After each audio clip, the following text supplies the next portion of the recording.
Hey, everybody. Welcome to episode 65 of High Spirits. I'm Ben Larson, and as always, I'm joined today by Anna Ray Grabstein. It's Thursday, October 24th, 2024, and today we're thrilled to welcome a trailblazer in the cannabis beverage sector, Diana Eberlein, the chair of the newly formed Coalition for Adult Beverage Alternatives and the president of the Cannabis Beverage Association. But first, let me check in with my co-host, Anna Ray. How's your week going? It's been a good one. I have been really enjoying lots of conversations I've been having. I'm doing a lot of planning for 2025 and overall just feeling inspired. We hit a milestone with the podcast this week. Woohoo! And Woo! have just been, you and I spent some time yesterday thinking about what do we want this all to be? What are we really trying to create here? And thinking a lot about the community that is our listeners and how we create mutual success, like personally, professionally, and for businesses in cannabis. And I hope that that our content is continuing to inspire people to be better, to think more, and that we'll keep trying to think about creative ways to engage everybody. So I'm having fun. It's funny. I was talking to the team, and they're like, "Well, we're becoming more sophisticated now, and it's nice to track things, even if it's just validating your gut feeling. It's better to go to the board and say, here's why we're doing it, not just I feel this is the right thing to do." Yeah, totally. Yeah. I mean, attribution is and like ROI with content and with marketing is really hard. And Mhm. I think that there has to be this level of surrender, of just putting it out there in the world and seeing what happens. And that's what we've been doing. But we also want to make sure that we're doing things that matter to people. So Yeah. um, Well, I think if this industry makes you do anything, it's surrender. yeah, I love to talk about getting out of denial because I think there tends to be a lot of denial in the marijuana, cannabis, hemp world. So yes, we're trying to bring people out of denial into a place of surrender, and we'll see what happens here. Yeah. How are you doing? What's going on in your world? I'm great. Can I just do like a dad thing? And just annoy everyone that's watching because we all 1,000 people. Yes, but keep it short. Okay, keep it short. This is me and my daughter this morning, riding our bike to school, and this was precipitated because my wife is being forced into uh, back to whatever they call it, back to office, and that was very scary for me because ruining my morning routine and me having to do daddy drop offs 3 days a week now. But we did 3 days in a row of riding our bikes to school, and I've been super happy this week. Not that I'm not usually happy, but yeah, I feel like it's been really good for my psyche to kind of have that be to the start of the day, and that this little trailer thing, highly recommended. It's she's not quite to bike riding age yet, um, or she hasn't gotten off the training wheels, and she's just loving it. And like we're going pretty fast. Like sometimes we get up to 20 miles per hour. I don't know if that's safe, but she's like faster, faster, faster. And so it's like getting that fear thing. She's pedaling, and so I think it's going to really help. So yeah, Yeah, that's I'm awesome. just Well, and your morning workout routine is indoors usually, right? so I'm At- still doing that. So I get up at 5. I go to the gym, get that all done. Sometimes it's outdoors. There's like swimming, sometimes, and then I get home, get the kids out of bed, uh, and usually it was like, all right, kind of get ready for office work. But yeah, now I get to do this 3 days a week and still make it here in time for this. Yeah. Well, I love to hear stories about dads and moms and everybody showing up for their family while still being badass entrepreneurs and leaders. So I hope nobody is too offended at our sharing of personal stories but we all have to have balance in our life in order to be showing up for these businesses that we're running. Yes, So that's the moral. Yeah, there you that's the go. moral. I know. Um, so we've got a lot to talk about today. I We think do. we should just go for it. What do you think? Are we ready? Absolutely. I get stoked anytime we get to talk about the topic that we're going to be talking about today. So Yeah, this is a beverage episode for anyone that was wondering. We are going to be talking about beverage. Well, I'll cue up Diana. Our guest today is Diana Eberlein, and she really is a pivotal figure in the cannabis beverage space today. She's the chair of what we're calling CABA, right? The Coalition for Adult Beverage Alternatives. She's also the president of the Cannabis Beverage Association, and she runs business development and marketing at Source. Her leadership is definitely unquestionably propelling the beverage segment forward, focusing on expanding consumer access and education and legislative progress. And we are really excited to have her here today to officially launch this new coalition. So that's what we're going to be talking about today. Welcome, Diana. Thank you guys for having me. I'm excited to be here. awesome to have you on the show. Where in the world are you today, Diana? It's like tracking Elon Musk. I'm in Longboat Key, Florida. I'm here for the National Association of Food Systems and Flavors show. We were texting earlier and you were in Tennessee. Yeah, I got into Florida last night. I left the Tennessee Wine and Spirits Retailer Association event yesterday. All talking cannabis beverage. So it's exciting. It's my favorite topic too. You literally become the Johnny Appleseed of cannabis beverage. And before we got on, you were sharing with me that you also have moved to Washington, D.C. to be closer to the center of policy, which is also huge. I'm about 3 blocks from my lobbyist, which they'll either love or hate in the next few months. We'll find out. And I can walk to the Hill if I need to, even in my heels. Incredible. Well, so tell us, you recently launched the Coalition for Adult Beverage Alternatives, and I want to know what inspired the formation of this coalition and what are the goals? What are we doing here? I think we have the Mary Miller Amendment to thank for CABA. Essentially, I think back in May when the Mary Miller Amendment hit, trying to amend the Farm Bill to essentially extinguish the hemp industry as we know it right now, there was a lot of panic. I think a lot of people felt like that was a gut punch. And ironically, there was a huge silver lining that came from that. And that was that alcohol wanted to get involved and figure out how to support and be more active in us moving this category forward. Because the reality is consumer trends and consumer behavior is showing that this is a beverage in demand. This is a category in demand. When it's made accessible to the right consumer at the right dosage, it is something in demand that shows a lot of movement. And so with the Mary Miller Amendment and that threat to this category going away, as well as, the rest of hemp as we know it, it got a lot of larger players involved. The reason that CABA came to be and not just, joining another association or another coalition, alcohol really wants to work alongside what they know best, which is beverage. That's what they know. They're not familiar with flower. They're not familiar with gummy. That's not their expertise. As a result, they really wanted something targeted and focused on something that was going to impact their industry directly. And I think what we've seen a lot of over the last couple of years, there's a lot of associations out there, and a lot of them represent a lot of different components of the plant. And while I do believe we're all working to move this plant forward, it made it very difficult for groups to advocate for their particular needs and wants when they're also part of an association that represents something that might feel differently on that stance or represent a different category entirely. So as a result, we're more focused, but at the end of the day, what we're looking to achieve by keeping hemp open in the Farm Bill, it helps the whole industry. It helps cannabis as well, not just hemp.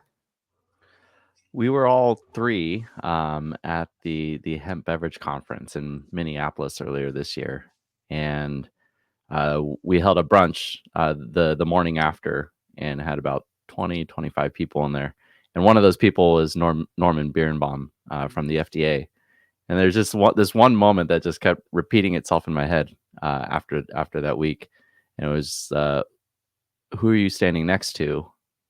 It just became very clear as to when we're talking to policymakers, regulators, legislators, like they really are considering and judging you based on who you're associating with. And everything's become so volatile and loaded from a cannabis and or hemp perspective that it's really interesting to watch how the conversations change when you're standing next to alcohol partners. It is, it's opened up a lot of doors, even just from a perspective of like going to conferences and seeing the receptivity to it all. Right. And when you're talking to regulators and legislators, as you can imagine, when hemp and cannabis come up in a conversation, beverage isn't the first thing that comes to mind. They're learning about us to a degree for the very first time, and having us approach them with a plan, which I know we'll dive into a little bit more, but alongside alcohol changes how we're received in that conversation. And frankly, I think is a good reflection on the rest of the hemp and cannabis community. It's interesting you're speaking to this focused niche, and it speaks to an evolution in the space, really, because if we go back 10 years or even 5 years, there was a lot of commitment from a lobbying and policy perspective of trying to bring everyone together and work together. And now you're starting to see, whether it's beverage coalitions like what you're working on, or focused distribution groups or focused manufacturing groups, that people really do have different, very specific policy needs in order for their business to be able to flourish and move forward. And by focusing, you're able to actually have a very specific message and an action to be pushing. So I think it makes sense. I see why you're doing it. I am curious to hear, both of you are talking about standing next to alcohol and how almost it seems like well loved alcohol is in DC, or that they have this access point, this open People door. love money. Yeah, the THC is not. And I want to know what that is. Like, is it just because people have been drinking for so long and everybody does it? There isn't a stigma around it, or is it money? What is driving this coming together with alcohol?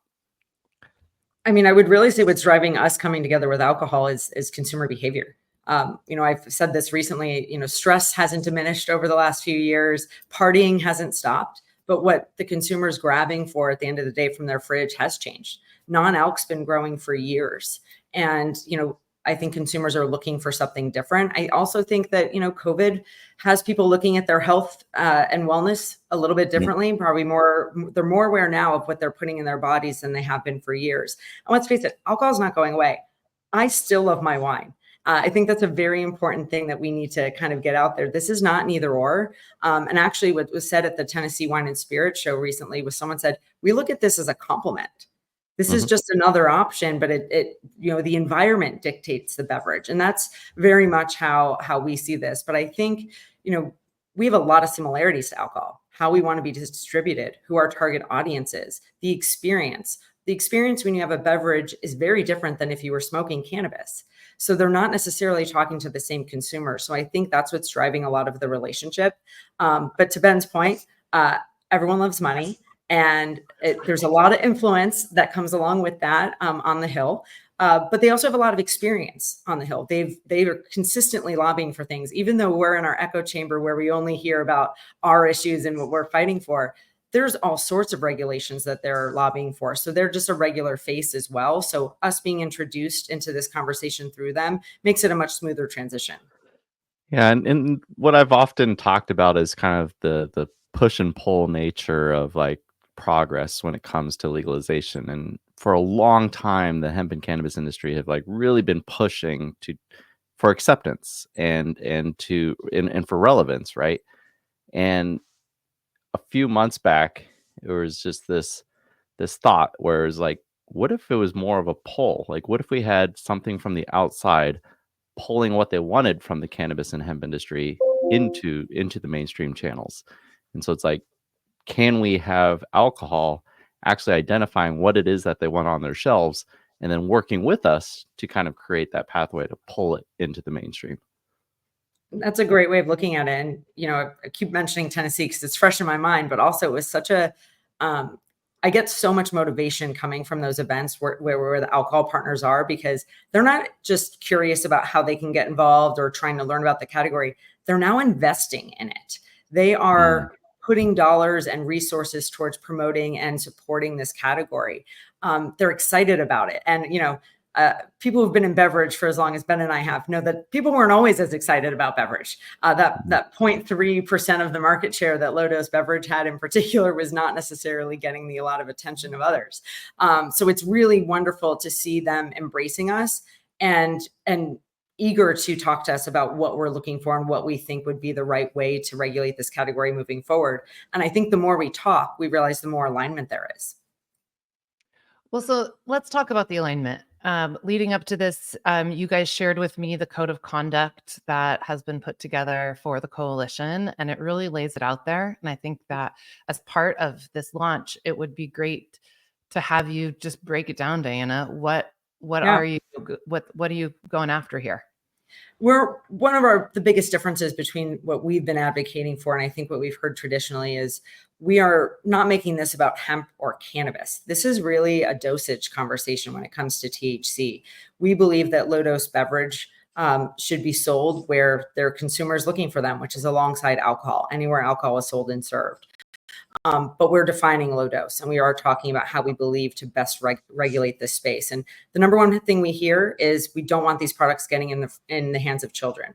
So what we're focused on is using the infrastructure that's already been built, that's been very successful at that. And that's the one that TTB's put in place for alcohol. So we are mimicking a little bit of what TTB is asking for. We want 21 and over age gating. We want these products to be alongside alcohol. So it's obvious that this is, in an adult beverage location. We want standardized packaging. We want it to be very clear what the dosage is on the front of the can, as well as the fact that it's THC versus just writing hemp on the front, which I think can be very confusing for consumers. We want full panel testing and purity testing. And again, defining low dose. So what we define low dose is up to 10 milligrams of THC per serving, 100 milligrams per package, which allows for 4-packs, 6-packs, but also multi-serving spirits like products on the shelves as well. But the main thing that we want to make sure is very clear is, this isn't about just putting beverage over the line. Obviously, I only consume through beverage, so I'm obviously biased and very much, in support of this category, which is why I'm so passionate about this space. But we really believe that by advocating and using an infrastructure that already exists, getting in front of the mainstream consumer, we can change the perception of hemp as well as cannabis and make all of it more approachable for the consumer. We are still met with a stigma, no matter how normalized we might feel it is, no matter how it feels when you go to Minnesota and you see, you see these products sold at bars and restaurants, and there it's very normalized. It's very different in other parts of the country. You don't experience that. So we think that we can, working alongside alcohol, we can get that accessibility, but also still maintain the safety and quality requirements that are necessary to operate in CBG within the, United States. We also, look, we're trying to follow the same model. Tax it. We want to be in the 3-tiered system, essentially. We want to use the same distribution partners. We're not looking to reinvent the wheel. We're looking to become part of what's already been very effective in not only getting distribution and access to these products, but again, keeping these out of the hands of minors. Diana, actually, I don't think you were able to make it to our morning mixer last year. But we did our first high spirits event at MJ Biz, and we had infused beverages, and it was at like 10:30 in the morning. And Anna Ray, I mean, you're relatively an outsider to the category, so like it was pretty welcoming, right? Like as far as destigmatizing the consumption. It seemed like it was just like very different appeal, but people were certainly consuming. Oh yeah, in the morning, drinking THC. I mean, it definitely created a different atmosphere. There was no smoke in the air. It felt very very accessible. So yeah, and we're doing it again. Well, so I love the approach that you're taking, Diana. It just seems so sensible. And like I always loved the Students for Sensible Drug Policy, just even the name of that organization, because I think sensible drug policy is what we're all talking about here. And what it seems like you're pushing for is for adults to be able to make clear choices with simple and easy access. And I mean, I'm on board, sign me up. But what I'd like to know is like, actually, what is the hope? Is it focused on the Mary Miller Amendment and the Farm Bill? Is that the short term, but there's a more long-term play?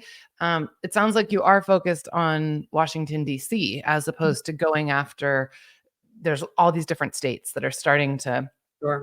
different types of regulations in place for hemp. So what's the legislative and policy strategy that you're? This is a federally focused group. We are advocating for, we want to keep hemp and the intoxicating cannabinoids like D9, legal through the Farm Bill. So the initial short-term focus is the Farm Bill and explaining to them why, we need this to remain open. And again, that's why I believe that what we're doing, even with alcohol and focusing just on beverage, we're supporting an initiative that the rest of hemp is also looking to achieve. So I think we are, while focused on specific conversations, also supporting the rest of the industry as a whole. And then long-term, we're looking to implement legislation. We are in support of the Wyden bill. We look forward to working with their group in developing and kind of building out the beverage regulations within that. I think the best thing about that bill existing is the fact that it exists. It starts the conversation about this becoming a possibility. And, we are happy to, represent the beverage category and create the legislation that can be a plug and play for the TTB in the future. So that's really what we're looking to do. I mean, short term, it's Farm Bill, focus on the states being able to continue regulating this category as they have been. And there are some states that have done a great job at that. And I think the more education we do, the states can effectively regulate their markets, just like they do for alcohol. Just really quick for our audience, DTC is direct to consumer. So a complicated conversation when it comes to alcohol and the three-tiered system. Before we kind of jump into that relationship with alcohol, I just want to highlight how awesome it is that the Wyden bill actually had a beverage clause in it. Like, it's such an awesome opportunity for people to just realize that there is a beverage category and that is like there's this consideration of treating it differently. Because our early days in DC, like 3 years ago, talking with various senators and around the country, not even knowing the difference between THC and CBD. So creating this venue to have a conversation about the nuances of categories and how they might be able to be treated differently is incredible. But also going back to why the focus is so important, like having this like focused effort, is if that is your starting point, you can't expect the legislators or policymakers to know how to write these laws. And so we as an organization need to focus on writing exactly what it is that we're asking for. Because if someone asks us, like, well, what do you want? It's like, boom, here's the book. Just implement this, please. And it gives them a starting place. And this is how all of cannabis really needs to be thinking. And this is unfortunately how we often end up with like 350 pages of legislation when it comes to legalizing cannabis, because that's how complicated it is. So we're just focusing on that one little piece. But it's really exciting to see the Wyden bill have that piece for us to chew on. Yep. Well, what the Wyden bill represents is standalone legislation, and the Farm Bill, it just expired, 4 weeks ago or something. I think it was September 30th. So we're in this awkward place. Like, I realize that the Farm Bill is the short-term focus because it will move forward at some point. There's too many other elements of the Farm Bill that have nothing to do with this issue. That will ensure that it continues on in its path. But ultimately, we want something that is not a temporary policy, and standalone legislation represents that. But nobody has any confidence that standalone legislation is moving through, both houses and getting a president's signature. So it largely is symbolic. I've assumed that the Wyden bill represents a alternative to the Mary Miller Amendment, to be like, all right, we could take that and stick it over here and put it in the Farm Bill. What are you guys hearing? You've now engaged lobbyists. That's their job, is to hear things. What do you think is the next steps in the Farm Bill? Is it going to be the widen language? Is it something else? Have you written proposed language? Where are we going? Sure. And without going too deep into specifics, I can tell you the conversations I've had on the Hill have been very positive. I've even heard that Mary Miller's office is open to, making amendments to that. So I think us being prepared, as Ben said, they keep asking us to meet them in the middle. We have to show them where the middle is.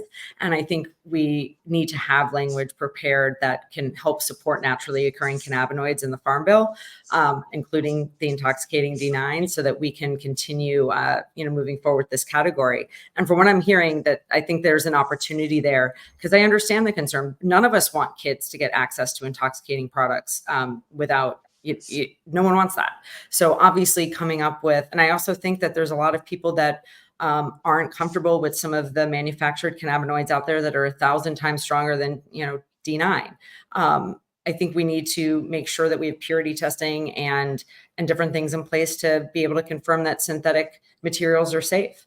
I think there's a lot of things that we can put into the Farm Bill that support farmers and make sense to be in the Farm Bill, that can still keep our category as well as the rest of hemp alive, just making sure we're producing safe and high quality products. So we do have language that we've prepared. We have not been necessarily asked to submit that yet. However, we have started those conversations on really just educating people on what we're asking for and where we think, the compromise in the middle is, because I do believe there is going to have to be a compromise. If it stayed through just as it is, we would continue leading as good stewards in this space and promoting our code of conduct to make sure safe and high quality products are accessible, and that's what's being sold in the market. Bad actors pose a risk to all of us. So if regulations put in place that protects the consumer, that also protects our industry as well. Talk about timing a little bit, because we're in a bit of a purgatory, and people are really scared to put new products into market, to invest in building inventory, to get into the category, because there is this lingering uncertainty. And at this point, does anybody understand how soon the Farm Bill is going to be back on the table? I'm hearing March 2025. I'm hearing that's when they, obviously I feel like every time there's a bill that needs to be renewed or anything, they're like, well, we're going to get it done by the end of the year. They're always going to try to get it done by the end of the year. But I think realistically, all the other issues that they're tackling, food stamps are the number one thing they're focused on, their SNAP program. They have a lot of work to do, I think, on that to get both sides to be happy. So I think we're going to be looking at March 2025. Can we transition a little bit to some of the alcohol talking points and how those relationships are influencing it? And so, to answer some of the questions that have been popping up in the chat, it's like this relationship that we've been building with alcohol does kind of give more of that influence, more of that confidence that we'll find more of a middle ground when it comes to the Miller Amendment, whenever the Farm Bill does, in fact, end up happening. But what is keeping alcohol happy, right? There's this question about how do we feel about the no hangover conversation? How do we feel about the anti-alcohol rhetoric? And then even the direct-to-consumer conversation, because I know that's been a challenge. I've seen direct-to-consumer in alcohol, but it seems to be tricky for some reason or another. So yeah, let's just quick fire. Let's start with no hangover. Like, how are we feeling about no hangover? No hangover. Frankly, it was one of those aha moments for me when a retailer said we don't like the no hangover language because it promotes and encourages overconsumption. That language had never hit my ear that way. But I do think they have a point. And I think the point is sometimes by saying no hangover, it implies you can have as much of this as you want. And that's not necessarily the case. I can tell you, as someone who consumes THC to calm down, generally, if I have more than I'm supposed to, I have the opposite experience. And I do think we have to be honest about, the risks that are involved with consuming THC, as well, as much as it might be a healthy alternative to lots of other things. There are still undesirable experiences that a consumer can have if they think that they can have as much of this as they want. So I do think that we need to come up with language that is a little bit more clear, or at least be more transparent about, hey, like, you do want to understand what your tolerance is because you want to enjoy the experience. You don't want to overdo it. I know my tolerance is 10 milligrams. I'm still a low dose consumer, 2 milligram increments. That's my sweet spot.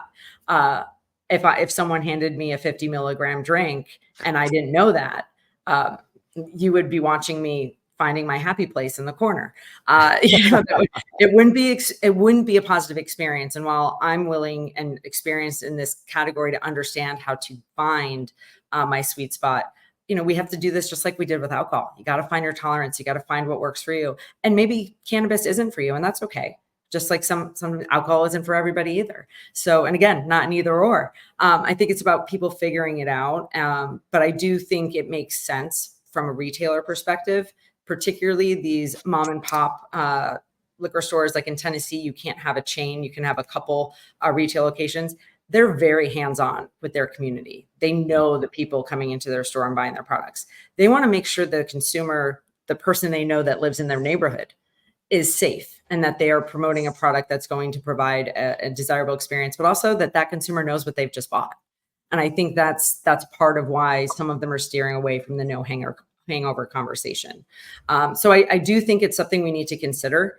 I think, I've heard stories of people over consuming and being high for much longer duration than we typically, market for. And that's because it was way more than their tolerance. Makes sense. If you have way more alcohol than you normally have, you're going to feel drunker longer. So, these are things that I do think as the consumer becomes more educated, they'll be able to navigate themselves. But because we're so new, we're such a fragile industry.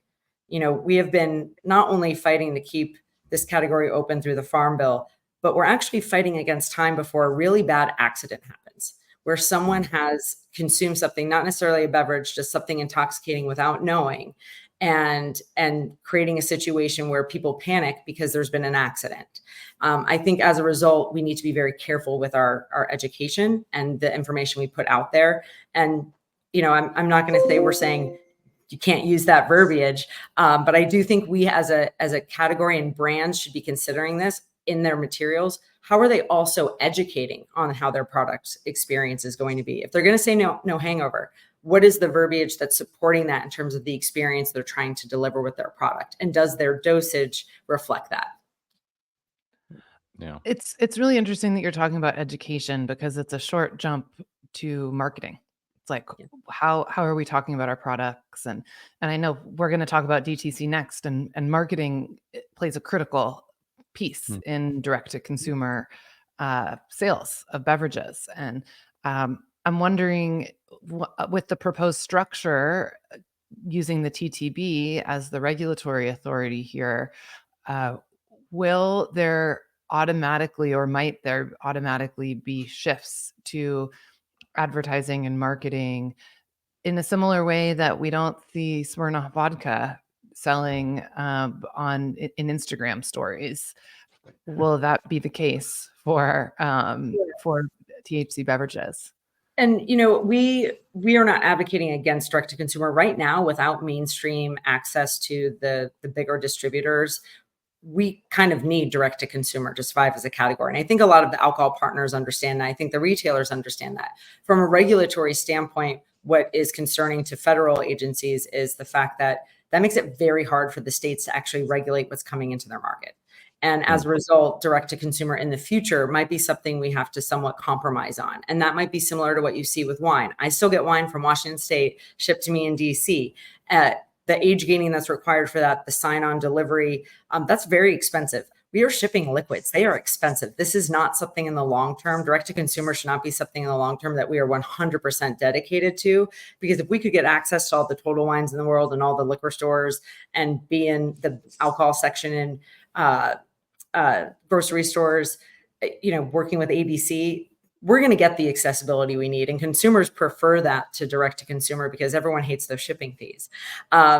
But I think, that will be something that shifts. What I could see us seeing in the future is brands that are of a certain size might qualify for direct to consumer, but they, again, have to qualify and do the sign on delivery. You have to confirm you're 21 at receipt, that sort of thing. Because I think that right now is what's missing across the board in hemp, on the hemp THC side, is really doing the full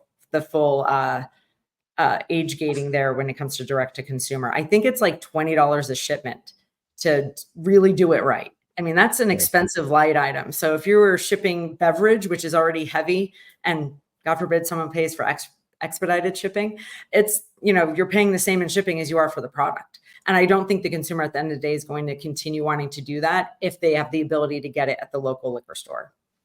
What about the marketing though? The Instagram stories, the billboards, things like that. I think that can continue to a degree. I mean, we definitely see alcohol advertising, to some degree on billboards and different stuff. I think that will continue. I think, right now we're building up our consumer base and our target audience.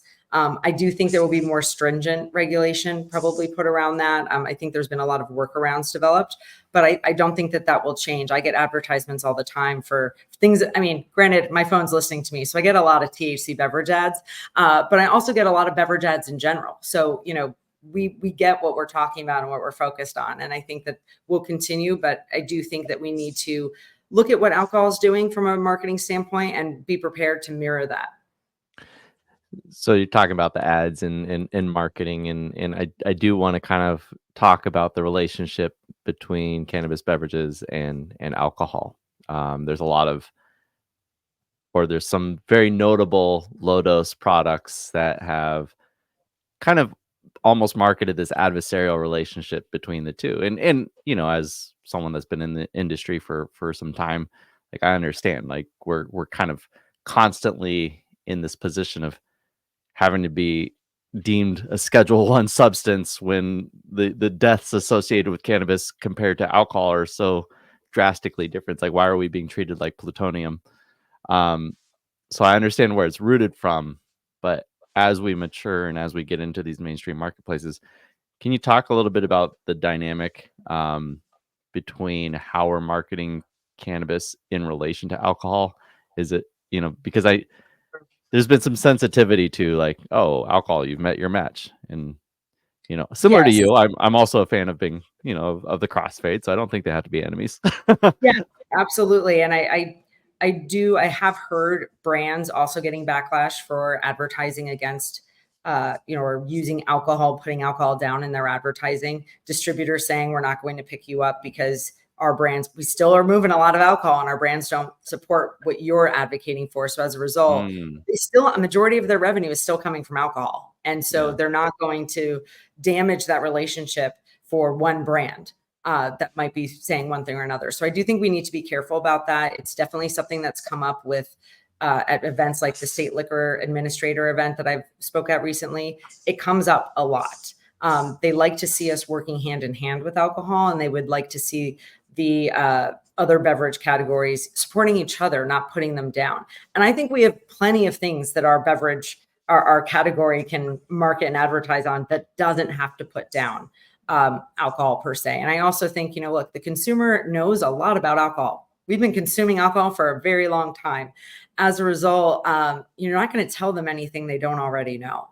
So there's ways to communicate value adds of your brand and your product that doesn't explicitly call out another category that, again, you're trying to play in the same sandbox with. Yeah, makes sense. I'd like to talk about what you're hoping to accomplish with the membership base of the coalition. And we did get a message from somebody that's asking about specifically who are the alcohol members and how are they using their influence. But I'd like it if you could just address in general kind of who you're hoping to attract into this coalition, what it's going to look like to participate, and let people know how and if. If absolutely. Our membership tiers will vary. Obviously we hired a top 10 lobbyist that also works with the Wine and Spirits Wholesaler Association and Sazerac. Lobbyists, as you guys know, I mean, Ben said it, the Hill loves money. They are not cheap. So we will be looking for members to come on board and help support our initiative.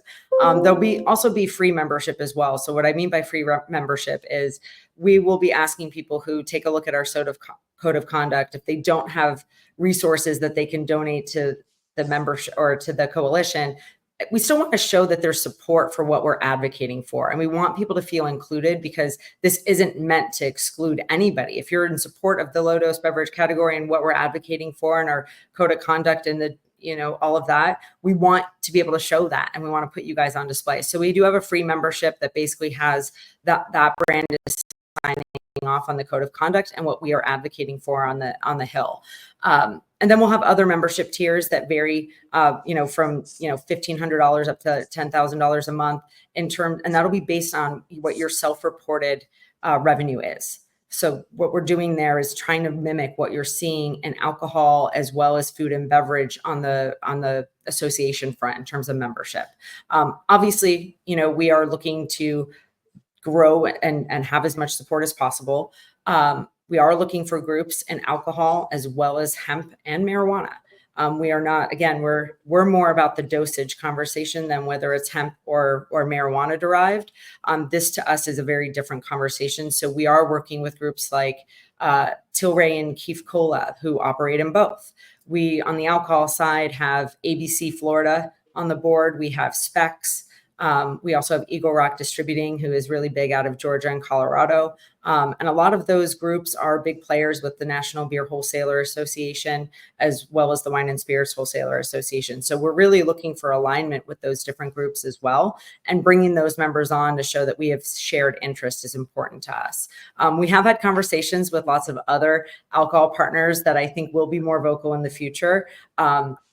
I think it's just a matter of formalizing everything and getting it out there. But we are really excited. And I will tell you, since we've launched, we've gotten a ton of interest and a lot of support about what we're trying to do in terms of, educating on the category. And, one thing I will say, I think there's been a lot of education on the Hill.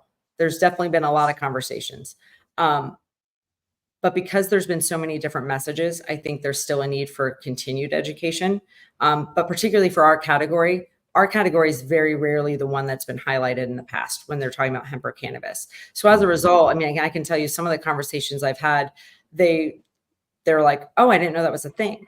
And it reminds us back to when we were talking about this 5-6 years ago, and people didn't know in a dispensary that beverages even existed. So, it's very reminiscent of that. And I understand it because it's not necessarily in their backyard the same way it is if you're in Minnesota, or if you're on our LinkedIn echo chamber. So it's something that people are excited to hear about too, because it's also something familiar to them. Regulators, legislators, staffers, they're all humans. When they learn about something that's very similar to something they consume on a regular basis, and let's face it, the consumer is very familiar with getting adaptogens as well as intoxicating ingredients from beverages. This is very familiar. This is something they're interested in, not just from a professional standpoint, because this is how we're approaching them, but also personally. There's a lot of interest in understanding what this product is, how it can be, incorporated into their lives. And frankly, as anyone can imagine, how it can help their friends and family, how it might be something that, their friends and family might be able to enjoy. And I think, anyone who works in cannabis knows that Thanksgiving and Christmas seem to be times when these categories spike because you're going to spend a lot of time with family. I think there's a lot of, as the holidays approach and this election approaches, people are looking for ways to calm down. This is one of them. So I think, there's a lot of personal interest, not just professional. And that's where the enthusiasm on the Hill comes from. It's one of the little nuggets of insight from doing work on the Hill is that a lot of the conversations and a lot of the power is with the staffers, and a lot of the staffers are in that kind of Gen Z millennial age group. And so it's like, as they are shifting and learning about new products to consume, like, they're pretty easy to convince. And so you just give them all the talking points, and then they get excited to go and educate their bosses. And so you're kind of creating this network effect as you're having these conversations. So, those of us that look at politics and are not always happy with what we're seeing, oftentimes I know, like, watching people to age out and just like, oh man, if we could just get the new generation in. And it's, what I've realized over the last few years is, like, the new generation is there. They're just kind of like sitting behind a lot of the legislators, and so we're getting there. And this category creates a lot of head nodding, right? Whereas when you talk about cannabis and hemp broadly, and you're trying to like talk about legalization broadly, you get a lot of confused looks, and just a lot of like, I don't know like what you're trying to get me to do or say. And it's like, oh, just support this bill when it comes across your desk. But this is a category that people are actually engaging with, and be like, oh yeah, like how do we make this work? And credit to Diana for really kind of putting in the legwork to try to figure out how to actually indeed make it work. I mean, I will say, I mean, if I had been a regulator when cannabis and then, hemp entered the chat with the Farm Bill and the whole bit, and they said, you're going to regulate cannabis. Cannabis is 10 plus ways of consumption, methods of consumption, over 100 cannabinoids. I would have been like, cool, I'm retiring. Like it's a huge beast, and it's hard to understand. It's not as straightforward as alcohol is in many ways. If they had told someone you're going to regulate cannabis beverage only, then you can really deep dive and really understand each category. But that wasn't how it was done. So it is very difficult for them to put together regulation that covers all of the different categories. And then you have a plant that's more complicated and complex than they're used to having to regulate as well. And again, many use cases. So there's just a lot of knowledge. And it is confusing. I mean, when I was new to cannabis, because I was a DARE baby that signed that agreement saying I would never consume drugs. So I'm sure they're coming for me. Did we sign something?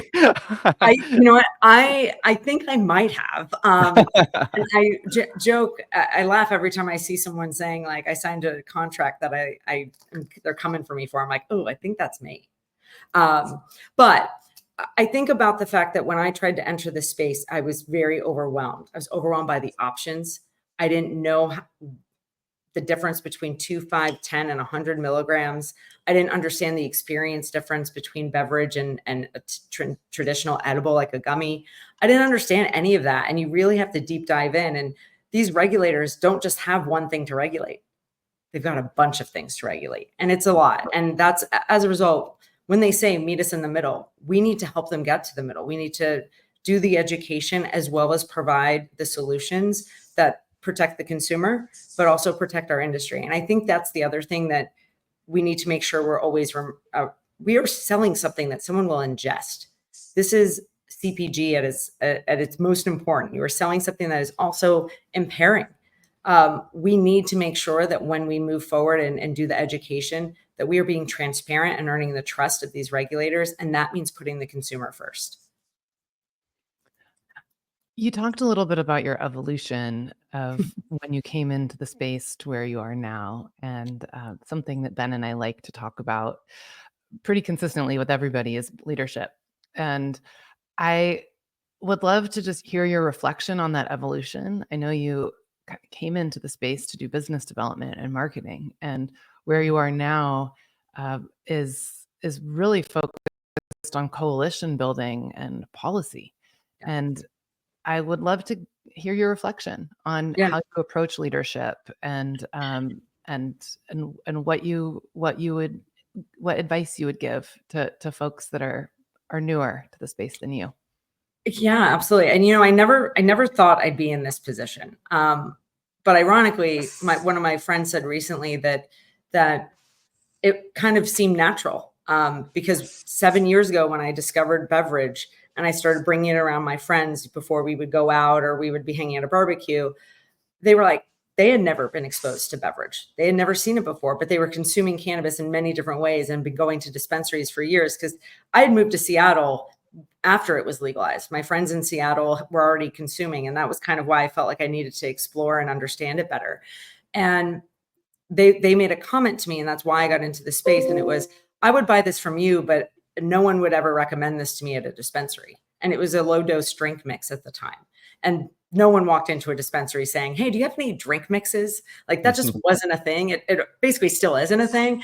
But that I was already marketing. It was the word of mouth marketing. It was that why we were saying ROI is so hard in marketing, because sometimes you can have an impact and it's, something you can't track. And they were like, you should get into this space. And 2 years later, I did. And because beverage is the only way I consume, it was the only way I could, understand my tolerance and really control it. I felt really safe and excited to try this space. Now, what I would say, I think if you're going to work in cannabis, I always say you need cannabis to work in cannabis because it's crazy, but you need passion. And I wouldn't be able to do what I'm doing now without the brands and support that I've gotten from not only my company, but everyone in this category.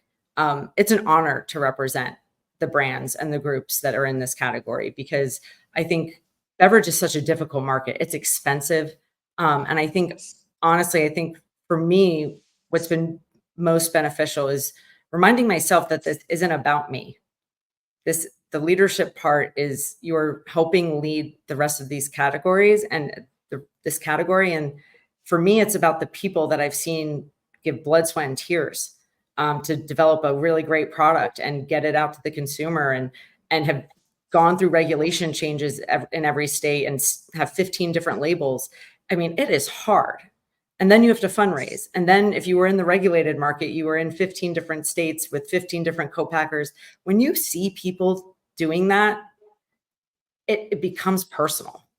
And I think the reason that I care so much is because of the people I've worked with. I love the products, no doubt about it. But I think the people are what's really the fire behind this, if you will. So for me, it's about not forgetting who you're working with and why, because it's much bigger than just getting the product out there at the end of the day. And I do think ultimately we are, not only am I proud to represent the people that have, put so much faith in me, but the consumers we're going to impact with these products.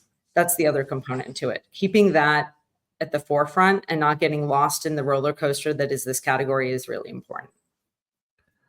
Yeah. Well, Diana, speaking on behalf of your competitors and the entire category and industry, we're all incredibly grateful for your leadership. There's a lot of people with great ideas, lots of thoughts, me being one of them. It's easy to stay up late one night and write an article and put it out on LinkedIn, but to actually take that and put it into action and realize it is really a huge benefit to all of us. Right. There's a lot of people on the broader hemp category that say we're willing to be taxed. We're willing to be age gated. But what you're doing with this group is saying, this is how to tax us. This is how to age gate us. This is how to regulate us. And that's exactly what the regulators are looking for and why we're going to get this done. So just really appreciate that about the efforts. My question for you is, when we look at the groups that are representing our small category, the Cannabis Beverage Association, the Hemp Beverage Alliance, and now CABA, like, how are people to rationalize what to be a part of, where to spend their time, and what do you anticipate the future looking like for the category from that perspective?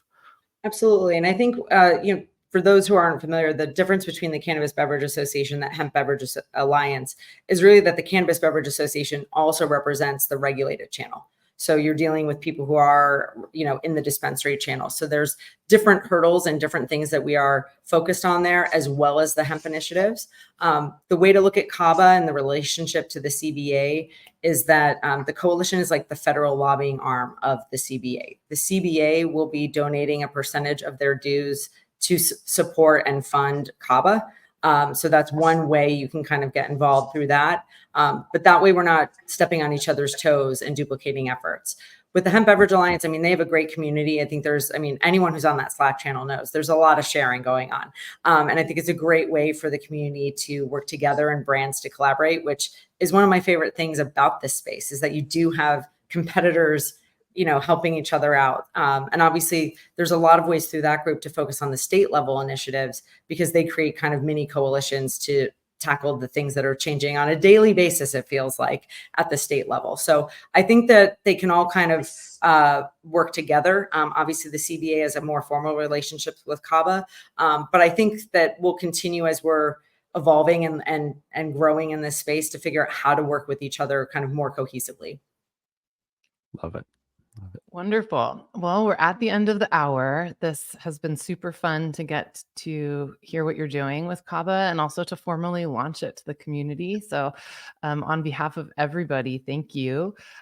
It's time for your last call. And so this is when we turn the mic back over to you one last time to leave our audience with whatever message you would like. So Diana, what is your last call? Sure. So because we're talking about CABA today, would really love to, put out a call to action for those who want to get involved, who want to support this emerging industry and category.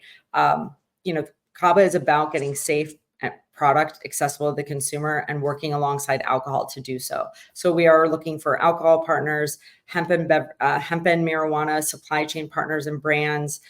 We're looking for anyone who is interested in entering this space. And we will be we do have some educational materials that we are using on the federal level, but we are also going to be hosting some really experiential events in the future. So, reach out to me to stay involved. And that way you can know when we're doing these events and educational experiences. But again, we would love to have you support the association and the coalition if you're in this space, because ultimately we are all working together and this is a rising tide scenario. Amazing. And Diana, what is the best way for people to get in touch with you? I could list all 10 ways that people choose to get in touch with me, but I'll go with, so the coalition, I have a separate email for, that way I can keep those conversations really focused. And it is Diana@adultbevalternatives.org. I like it. All right. Well, thank you very much for taking an hour out of your busy schedule to meet with us. I'm sure I'll be talking to you later today or tomorrow or whenever it is. Until next time. Yeah. Thank you for being a part of the show. This was really great. Well, thank you guys for having me. Really great to have the opportunity. And I'm so glad to see so many people participating and excited about the category. All right. We'll talk to you soon. So. All right, Anna Ray, what do you think? You ready to join the coalition? Yeah, yes, sure. I think that Diana is that the industry is very lucky to have Diana on their side, and that she's going to be a great advocate for you in DC. I mean, she moved to DC. This is huge. She's like really putting her energy behind it. Dedicated to the cause. Yeah. All right, folks. What do you think? Are you ready? Are you ready to join the coalition? Don't forget to engage with Diana, whether it's here on LinkedIn or with the email address that she gave you. Thank you. Thank you again, Diana, for joining us today. It was just a wealth of information and on my favorite topic.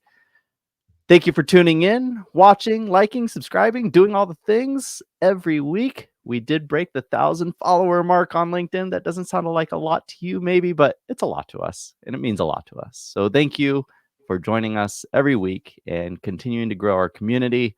We have a great show next week. We have the president or CEO of Wana Brands.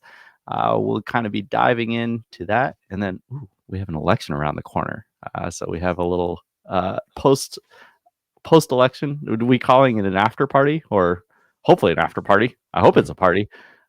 We'll see. We'll see where it goes. Anyways, busy couple weeks ahead. Thanks for joining us. Until next time, folks, stay curious, stay informed, and keep your spirits high. That's the show.